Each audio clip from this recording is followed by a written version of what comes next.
Turqia ka bërë të ditur se një sistem mbrojtës raketor Patriot po vendoset në qendër të vendit, dhe një veprim i tillë i Ankaras vjen një ditë pasi NATO interceptoi një raketë të dytë të lëshuar nga Irani në hapësirën ajrore turke. Po merren masat e nevojshme për sigurinë e kufive dhe hapësirës tonë ajrore dhe po zhvillohen konsultime me NATO-n dhe aleatët tanë, është thënë në një deklaratë e Ministrisë së Mbrojtjes së Turqisë.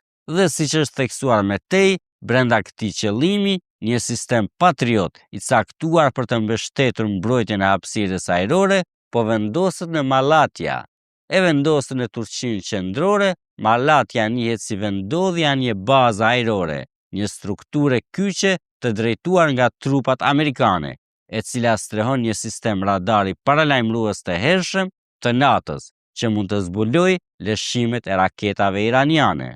Siç bëhet e ditur më tej, trupat amerikane janë të stacionuara edhe në një tjetër strukturë kyçe të NATO-s, vetëm 10 kilometra jashtë Adanas.